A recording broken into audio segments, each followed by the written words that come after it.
Bonjour, cher Henri Beauchot. Bonjour.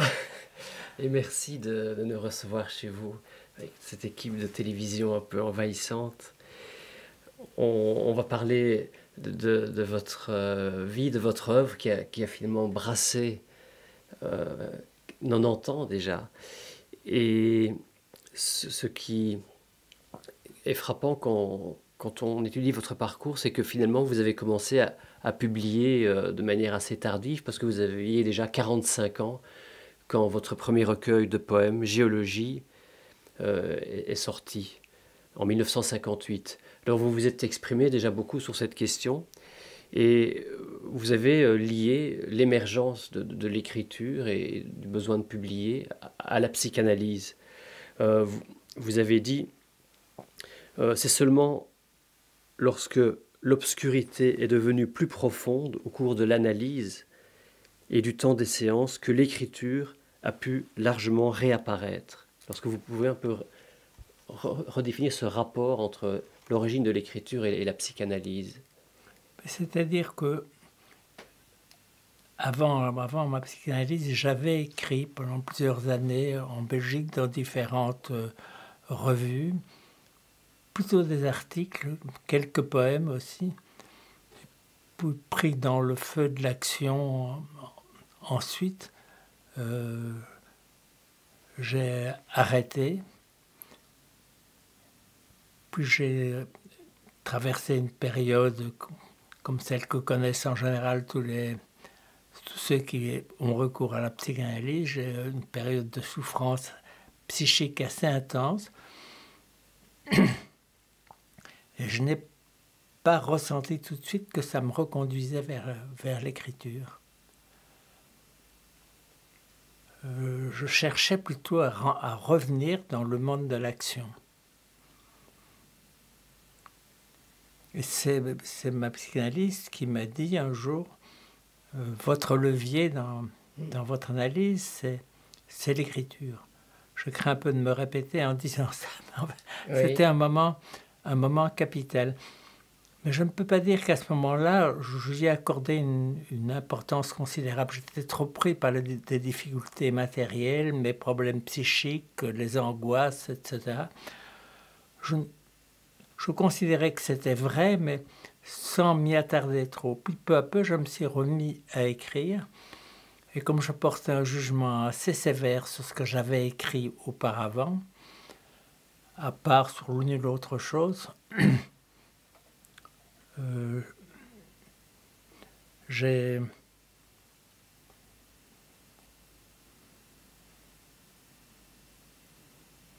me laisse prendre le temps un peu.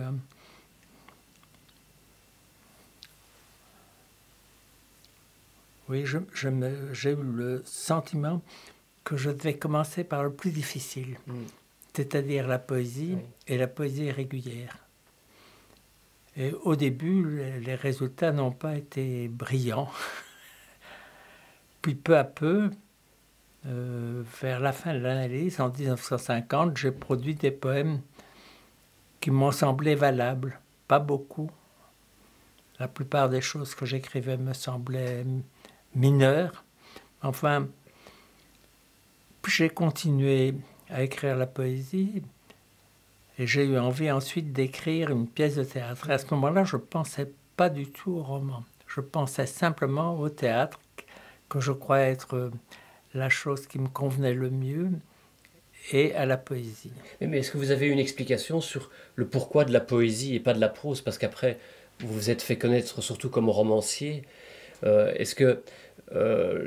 Pourquoi cette écriture est venue par la poésie? Est-ce que vous avez une explication sur cette question? Écoutez, je pense qu'il y a deux explications. D'un côté, l'explication consciente, que je me suis dit, il faut commencer par le plus difficile.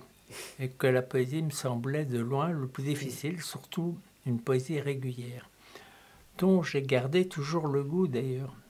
Je ne me suis jamais écarté tout à fait de ça. Mais ensuite, il y a eu autre chose, c'est que la poésie est plus rattachée au fondamental. Je pense que la poésie est le début de la littérature. Là, vous parlez de préhistoire, quelque part, Oui, c'est ça? la poésie, encore maintenant dans les peuples moins évolués ou inévolués que les nôtres, plus naturels, la poésie reste toujours une chose très, très importante. Et je pense que par la poésie, j'ai pensé pouvoir atteindre plus profondément l'inconscient. Bien que je ne me formulais pas ça très clairement à cette époque.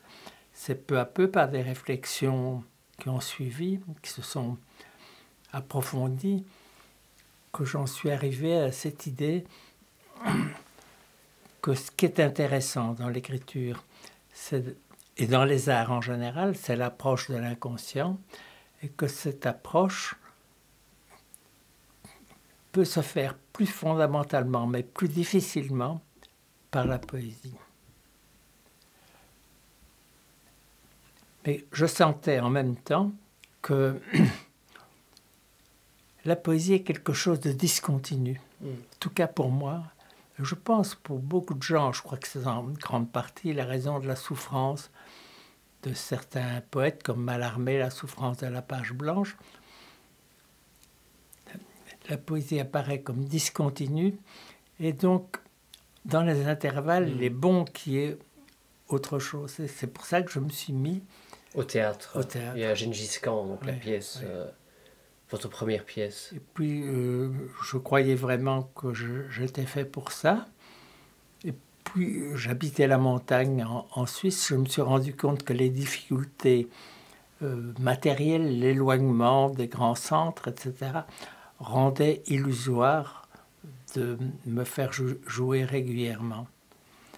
Et donc, c'est à ce moment-là que j'ai pensé me tourner vers le roman. Et mon premier roman... Mais il y a donc une sorte de constat d'échec un peu. Vous avez parlé de ça.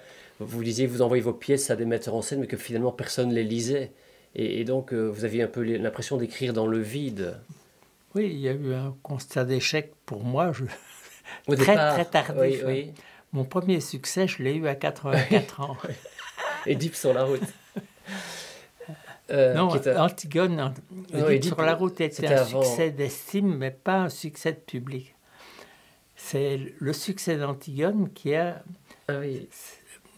fait le succès par un mouvement conjoint. Les gens qui ont aimé Antigone ont aussi souhaité lire Édipe sur la route. Édipe sur la route.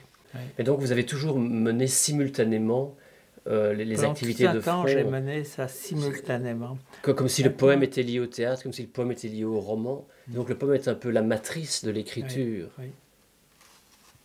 Mais on peut parler d'une écriture poétique, je ne sais pas comment, parce que vos romans sont quand même très caractéristiques d'une écriture qui va à l'essentiel extrêmement dépouillée, une langue presque à l'état pur. Oui, mais je ne crois pas du tout au roman poétique. Non, je ne trouve pas qu'il faut confondre les deux choses. Je pense que la langue du roman elle doit être tout à fait différente de la langue poétique, mais je pense que l'esprit poétique est en dessous et que c'est ça ce que les gens perçoivent. Ils perçoivent qu'il y a un mouvement qui a été plutôt épique dans mes 3 premiers romans et peut-être plus poétique avec Antigone. Mais alors, revenons un moment à Gengis Khan, c'est quand même étrange qu'un être humain occidental vivant à cette époque en Suisse, dans la montagne, s'intéresse tout d'un coup à Gengis Khan, qui est un Mongol, un conquérant barbare, dévastateur, qui a conquis un empire gigantesque. Et d'où c'est venu cette espèce d'intérêt pour ce type de héros? Parce que finalement, ces héros-là, on va les retrouver dans d'autres œuvres.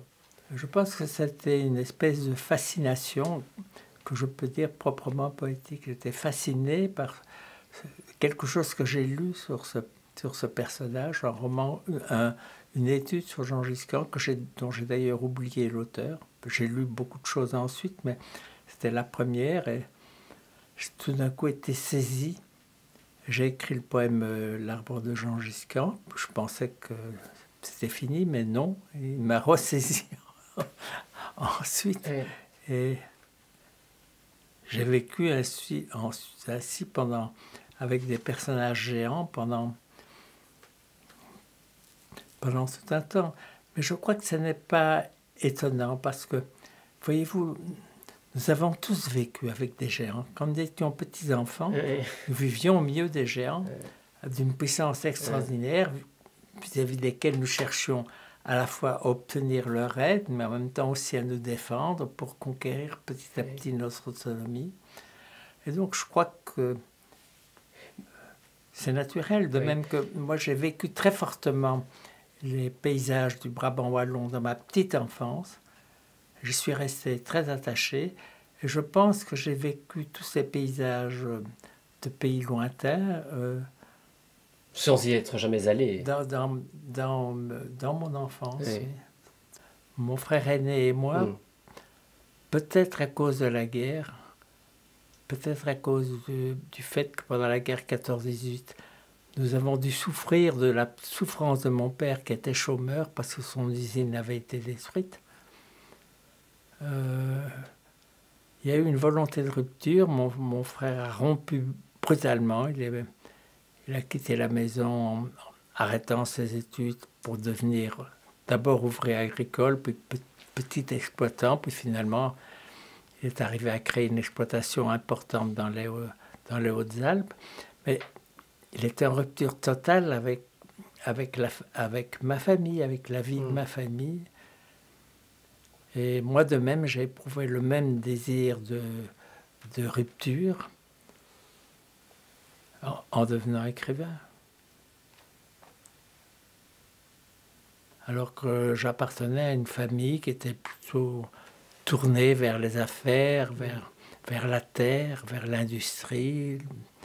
C'était plutôt une famille d'ingénieurs.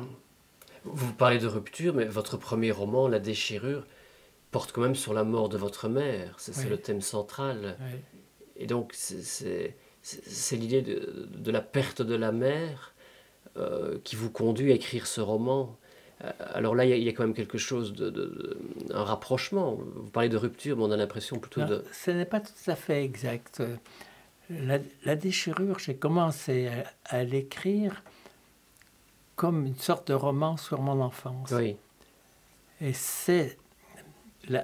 est intervenu dans le cours de l'écriture, est intervenue la mort de ma mère. Et alors, j'étais très ami avec Jean Amrouche, qui était un critique très perspicace, et je lui ai montré, il connaissait ce que j'avais écrit. Et puis il m'a dit, mais il y a une absence énorme, c'est celle de la mère, et vous devez essayer de la faire apparaître. J'étais très résistant vis-à-vis de ça, que ma mère était une personne très, très discrète, enfin. Et puis je l'ai quand même fait, mais comme un récit séparé, j'ai raconté sa mort. Alors il m'a dit, ben, je pense qu'il faut tout mettre dans la mort de la mère. Et donc j'ai réécrit complètement le roman en mettant tout dans la mort de la mère. Mais le point de vue initial, c'était plutôt, à travers l'évocation de mon enfance, de montrer ce qu'une analyse devenait 10 ans après, ce qu'il en restait, ce qu'il en subsistait de vivant. Puis, suivant le conseil juste, j'ai changé un peu mes perspectives. Mais là, de nouveau, vous en expliquez dans le journal de La Déchirure qui est relaté dans l'écriture et la circonstance, ces conférences que vous avez faites à la chaire de poétique. Et au début, vous résistez à ce conseil de votre ami. Et c'est une véritable souffrance que de reprendre ce roman et de le tourner autour de votre mère absente, qui s'appelle Mérance dans le... Oui. Ben, c'est vrai, j'ai eu beaucoup de peine, mais j'ai toujours eu beaucoup de peine. Oui. D'abord à me lancer dans un roman, parce que je sais que c'est une entreprise énorme pour moi. Je crois que je ne suis pas naturellement un romancier. j'aurais été beaucoup plus Un naturellement poète? un, un- un écrivain de tragédie, Mais de vos romans tragédie sont des moderne. oui. Mais les circonstances ont fait que je ne suis pas devenu comme ça. Puis j'ai pris goût au roman. Et bon, ben, c'est devenu la partie la plus importante de mon œuvre, mais quand même, elle a toujours été accompagnée de poésie. Et jusqu'en 69, d'œuvres de théâtre, que j'ai repris ensuite, une fois, quand j'ai fait une traduction d'Eschyle, qui est largement une interprétation, quoi. Mais vos romans, vous dites que vous y travaillez beaucoup, que vous les réécrivez 2, 3 fois. Oui. Et alors, ce qui est frappant aussi, c'est que il y a tout ce travail avant la publication, comme presque pourrait faire un peintre, d'enlever ce qui ne vous semble pas essentiel. Est-ce que vous pouvez expliquer un peu comment s'élaborent les romans, comme c'est cette architecture, et puis alors c'est cette condensation finalement des choses. Prenez, si vous voulez, le roman le plus connu, Antigone. Quand j'ai terminé Oedipe sur la route, j'étais persuadé que j'avais dit sur Antigone tout ce que je pouvais dire d'original. Et puis j'ai fait d'autres choses, j'ai écrit des poèmes, j'ai écrit des journaux, j'ai publié mes premiers journaux. Mon premier journal, plutôt le premier que j'ai publié. Et, Jour après jour, oui. oui. Et c'est à ce moment-là que peu à peu, j'ai eu le sentiment que pas du tout. Oui. Je n'en avais pas fini avec Antigone, qu'elle voulait réapparaître, qu'elle voulait me faire dire d'autres choses. Et je résistais parce que je me disais, bon, dans Oedipe sur la route, je suis arrivé à me situer entre deux pièces de Sophocle, mais avec Antigone, je vais me trouver vraiment face à Sophocle. Oui, oui. Ce qui me paraissait présomptueux, pour le moins. Alors j'ai pris le parti, comme tout de même je voulais, je sentais que je devais écrire ça, j'ai pris le parti de prendre très antérieurement. Donc la plus grande partie de mon roman se situe avant la pièce de Sophocle. Et les instants déterminants chez Sophocle, je les ai moi traités très vite parce que je ne me sentais pas capable de réécrire comme lui des choses aussi fondamentales. Donc le jugement d'Antigone est très rapide dans mon livre. Mais par contre, j'ai essayé de pénétrer plus profondément dans ce qu'elle, non pas ce qu'elle dit, mais ce qu'elle pense, ce qu'elle sent, ses frayeurs, ses espérances, le fait qu'elle doit absolument faire certaines choses, ses colères. Et en même temps, Son sexe aussi, j'ai c'est une femme. apporté des personnages nouveaux, de nombreux personnages nouveaux, et puis j'ai agrandi très fort le personnage d'Ismène, qui est comme une sorte quand même de contrepoint à Antigone. Oui. D'une certaine façon, je dirais que Antigone est presque invivable. Oui. Pour nous. Et que Ismène est là pour rappeler qu'il y a aussi une autre vie et que, bon, elle est prête à aider Antigone, elle l'admire énormément, mais en même temps, elle n'est pas prête à la suivre dans ce qui sont des excès. Est-ce que vous pouvez expliquer à partir d'Antigone et d'Édipe sur la route ce qui, dans les mythes, puisqu'il s'agit de ça, les mythes grecs, peut éclairer notre monde contemporain, le monde dans lequel nous vivons aujourd'hui? L'histoire d'Édipe, telle que vous la racontez, et son errance vers Colonne, c'est celui de quelqu'un qui est devenu aveugle et qui finalement redécouvre une certaine vision, enfin qui se redécouvre à lui-même. Et est-ce que vous pouvez expliquer pourquoi cet ancrage dans les mythes Je pense que, voyez-vous, ces mythes sont toujours vivants parce ils expriment des choses, non pas d'une certaine époque, mais de la vie. C'est-à-dire que je pense que nous naissons pourvus de deux yeux qui servent dans une large mesure à nous aveugler. À nous aveugler sur le destin humain et le chemin que nous avons à parcourir.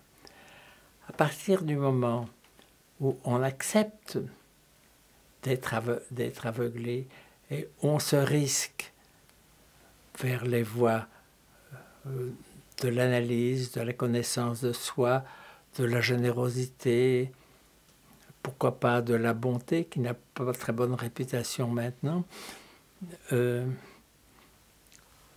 la mesure où on se risque dans cette voie,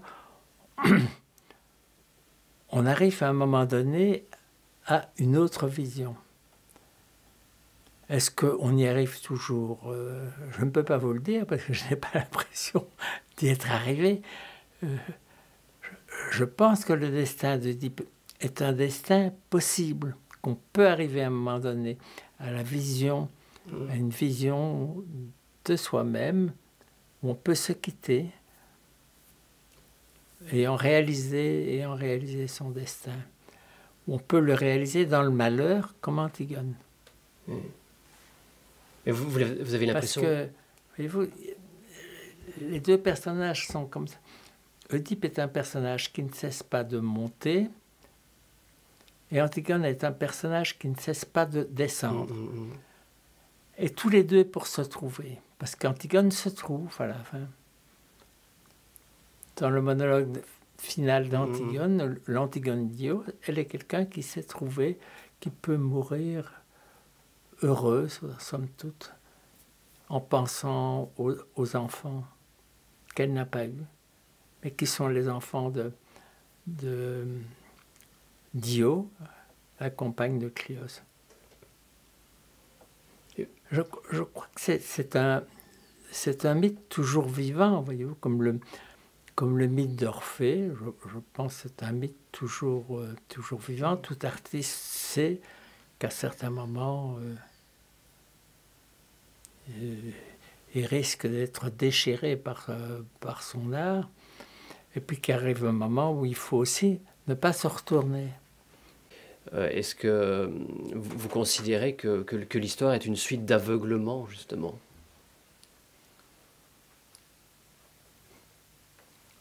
Vous savez, j'ai écrit un jour un petit poème très bref où je dis que nous sommes natifs de nos ruines surgissantes.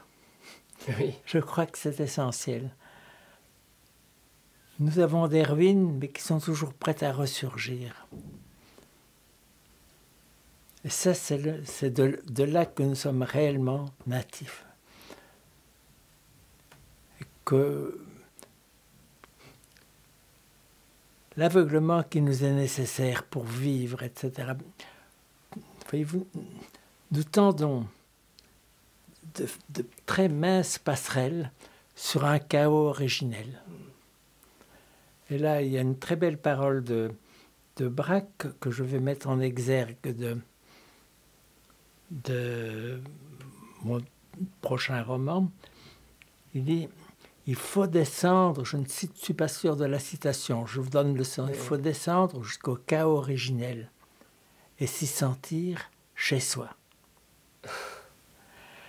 C'est-à-dire qu'il faut aller plus loin que toutes les choses par quoi nous pensons être assurés dans la vie, et qui ne sont que des passerelles, des passages dont nous servons pour éviter de voir le cas originel que nous devons quand même affronter.